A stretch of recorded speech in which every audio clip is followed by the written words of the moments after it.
तेजस्वी धनम, कि इसी भाव से ओतप्रोत है सब तत्वों के अंदर वही समाविष्ट है, सभी प्राणियों में वही भाव है। विष्णु त्रेधा, क्या है विष्णु त्रेधा? वामन है, छोटा सा है, क्यों वामन कहा उसको?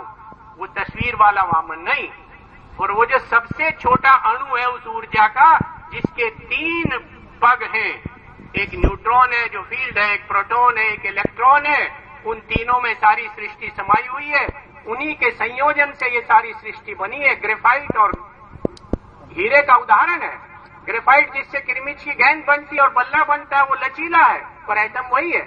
और हीरा सबसे ज्यादा कठोर धातु है जो मनुष्य को आज तक ज्ञात है, वो भी उसी एटम का है। फर्क क्या है?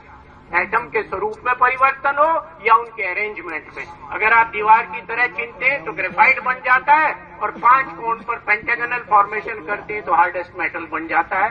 तो सारी जो माया कहा है ये वेदांत में की भाषा में, ये उस इल्यूजन का नाम है सब। At the sub atomic level, अणु से छोटी जो पार्टिकल की अवस्था है, उसमें तो सारा अस्तित्व वही है, कोई अंतर नहीं है। इसलिए कहा ईशावास्यम इदम सर्वम यत्किंच जगत्याम जगत। और फिर आदेश दिया है, उपदेश दिया है, सलाह दी है, तेन त्यक्तेन भुंजीता, त्याग भाव से भोग करें। सब यही अर्थ करते हैं, पर मैं समझता हूं उसका एक और ज्यादा सटीक अर्थ है। मैं इसमें बहस नहीं करना चाहता, ये अर्थ भी ठीक है, पर इसमें एक अहंकार की भाव होती है कि जैसे मैं त्याग कर रहा हूं। तेन त्यक्तेन भुंजीता का अर्थ है कि इस प्रकृति ने इतनी ऊर्जा चक्र स्थापित कर रहे हैं कि उन्होंने अपने आप इतनी ऊर्जा उसमें से निश्रित होती है कि सब मनुष्यों के लिए, पशुओं के लिए, उनके सस्टेनेंस के लिए, उनके अस्तित्व के लिए पर्याप्त होती है। परंतु उसका उपभोग कम करें, मात्रा छोड़कर करें। किसी फल को खाएं तो उसका बीज छोड़ दीजिए, भोजन करें तो थोड़ी सी भूख छोड़ दीजिए। जब आप परिवार में हैं तो सब परिवार वालों के लिए भोजन छोड़कर करें। इस समाज में जो गरीब और पूरे विश्व में लोग ऐसे हैं जिनको भोजन नहीं मिलता, उनका ध्यान करके भोजन करें। इन प्रकृति के संसाधनों का इस्तेमाल अंधाधुंध उपभोक्तावाद की संस्कृति के अनुसार जो हम कर रहे हैं, पर्यावरण का नाश कर रहे हैं, तो इस पृथ्वी माता ग्रह का सत्यानाश करने जा रहे हैं। उसका ये मंत्र है कि उसको छोड़कर करें। आने वाली संततियों के लिए we have to leave this planet for the coming generations too, not only the present generation. ये तेन त्यक्तेन भुंजीता मां हृदय, उसको बटोरिए मत। कस्यस्वित धनम, वो सारी प्रजा का धन है, ईश्वर का धन है, तुम्हारा अकेले का नहीं है। ये तुम नहीं लाए थे सोना, ये तो पहले से ईश्वर ने पृथ्वी में दिया था। इस भाव से करें, तो ये उपदेश है। अब 2-3 बात कहकर मैं अपनी समाप्त करूंगा। Professor Ravi Prakash ji, do I have 4-5 minutes more? And if it is just 4-5 minutes. तब ये आता है कि व्यवहार कैसे करें। अब मैंने ईशोपनिषद का नाम लिया, उसी में विज्ञान आता है। तदेजति तन्नईजति तद्दूरे तदुवंतिके, कि ये तो चलता भी है, नहीं भी चलता, दूर भी है, पास भी है, सबके अंदर भी है, बाहर भी। क्या तत्व है? तो जब मैंने आपको सब एटॉमिक लेवल के एग्जिस्टेंस की बात बता दी, तो आप अमेरिका चला जाइए, वहां भी सारी चीजें इसी की मिली बनी हुई मिलेंगी। अमेरिका, यूरोप, ऑस्ट्रेलिया, किसी और प्लेनेट में चले जाइए, गैलेक्सीज पार करके करोड़ों प्रकाश वर्ष दूर चले जाइए, सृष्टि की भौतिक इकाई यही की यही है। तो सबके अंदर बैठी हुई है, और जब सब चलते हैं तो उनके साथ चलती है। मेरे अंदर जो ये बैठी है, तो मेरे रेफरेंस में तो ये स्वामी जी महाराज आप सारे बैठे हैं यहाँ, स्थिर हैं, पर आप तो चल रहे हैं सारे, क्योंकि भूमि तो यूं भी घूम रही है, भूमि तो यूं भी घूम रही है।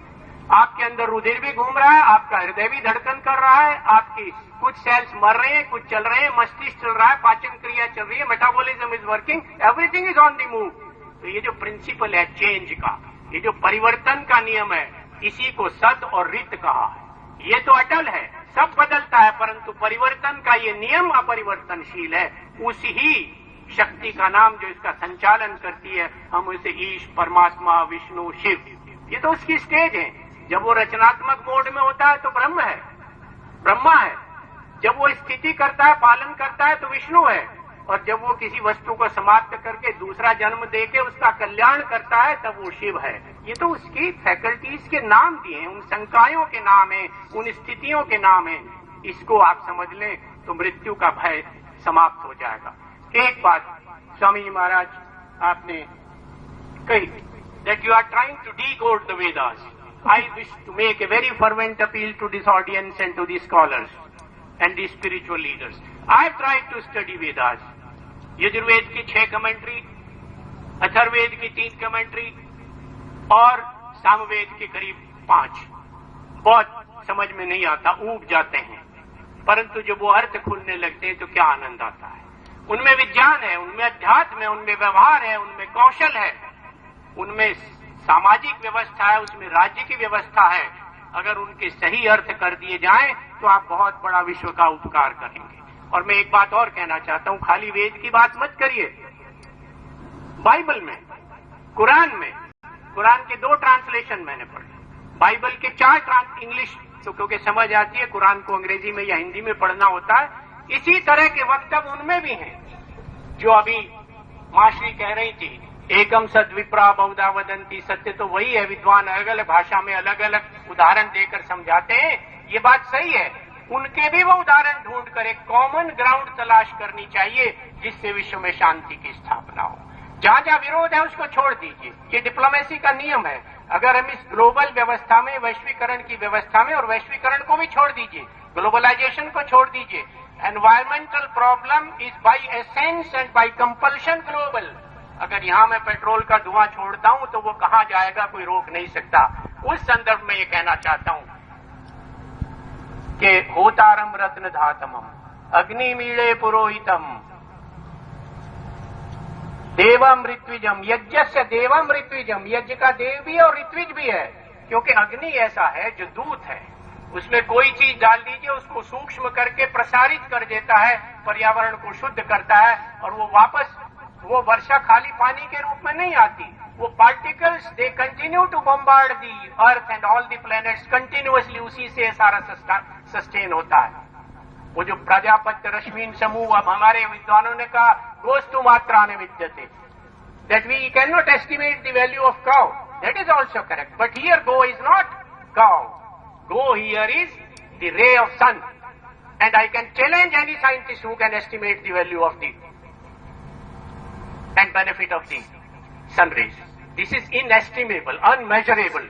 तो ये अर्थ है। और बहुत सारी चीजें आती हैं उसमें। कह जो है पार्टिकल है, नए पार्टिकल है, अदिति जो है वेक्टर ऑफ एनर्जी है, भू भुव स्व मह जनह तपह सत्यम, ये 7 परिस्थिति है जहां असद अवस्था से, डार्क मैटर से एक्टिवेट होकर पहले हीट पैदा होगी, फिर मह होगा, फिर जनह होगा, फिर स्वय होगा, फिर भुवय होगा, फिर भू होगा, और ये 7 स्थिति पार करके एनर्जी 34 क्वांटा पे पहुंचती है। ये 34 का नंबर वेद के अंदर लिखा हुआ है, नासदीय सूक्त में ऋग्वेद के। वहां से वापस आएगी तो 7 दूने 14, चारों तरफ पहुंचेगी चतुर्भुज 28, और अश्विनी क्योंकि 2 मूवमेंट है 56, और उनका 2 गुना होगा 112। सारी संख्या वेद के मंत्रों में है। तो particle physics is there in Veda mantra. So all these things have to be decoded for the benefit of humanity on the earth. इन शब्दों के साथ एक बात और, गत साल 22 सितंबर को मुझे कोई 30-35 वर्ष हो गए थे उपनिषद पढ़ते हुए।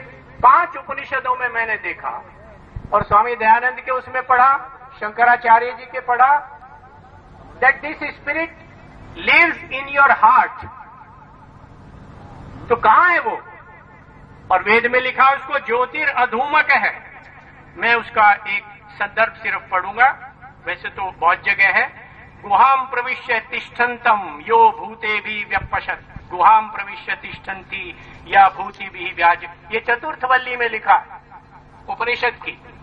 और कठोपनिषद में ये आता है, उसमें अणु के लिए आता, अणोरणीयाम महतो महीयान जंतोर निहितो गुहायाम तमक्रतु पश्यति वीतशोको धातो प्रसादात महिमानाम आत्मनय की आत्मा ऐसी है और उसको कोई पार नहीं कर सकता। आगे आता अंगुष्ठ मात्र है पुरुषो मध्य आत्मनि तिष्ठति ईशानो भूत भव्य से न ततो विजुगुप्सते। दूसरा एक और मंत्र आता श्लोक, अंगुष्ठ मात्र है पुरुषो ज्योतिर्वा अधूमक है, दिस इज स्मोकलेस फ्लेम। तो क्या है ये? पिछले 22 तारीख को मैं मेडिटेशन वगैरह नहीं करता, चमत्कार मुझे नहीं आता, गलतफहमी में सोचते सोचते साधारण मानव बुद्धि से मुझे ऐसा लगा, एक आर्टिकल टाइम्स ऑफ इंडिया में पेस मेकर के ऊपर आया था कि हृदय का पेस मेकर तो नहीं है, and I access the site on the pace maker, I found that there are 2 native pace makers in the body, and they grow like the सन।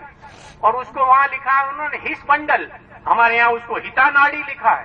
5 उपनिषदों में हिता नाड़ी आती है। वो क्या है, सन की तरह ग्लो करता है और अपर गुहायाम स्थित है। तो जो ऊपर की कैविटी है जहां ब्लू ब्लड पड़ता है, 4 हिस्से इस दिल के हैं, ये right atrium, left atrium, right ventricle, left ventricle, upper atrium में जहां नीला खून आकर पड़ता है वहां वो ग्लो करता है।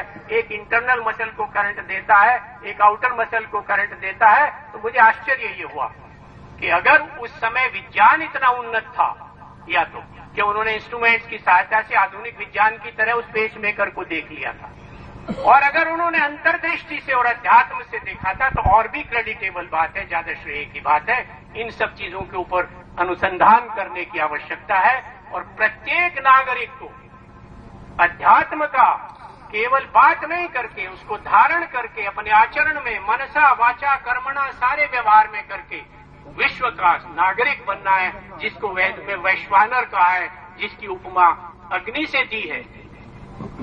उस तरह का नागरिक बने तब यहाँ शांति होगी। मैं शांति पाठ के साथ अपनी बात समाप्त करूंगा। ओम द्यौ शांतिरंतरिक्षम शांति पृथिवी शांतिरापः शांतिरोषधयः शांति वनस्पतयः शांतिर्विश्वे देवा शांति ब्रह्म शांति सर्वं शांति शांतिरेव सामा शांतिरेधि। ओम शांति शांति शांति ओम। आप सबका अभिनंदन है। प्रोफेसर रवि प्रकाश जी का धन्यवाद है कि इतने बड़ी अनुभूतियों के समक्ष मुझे बुलाकर अध्यात्म ज्ञान और आप लोगों को अपनी बात कहने का अवसर दिया। नमस्ते।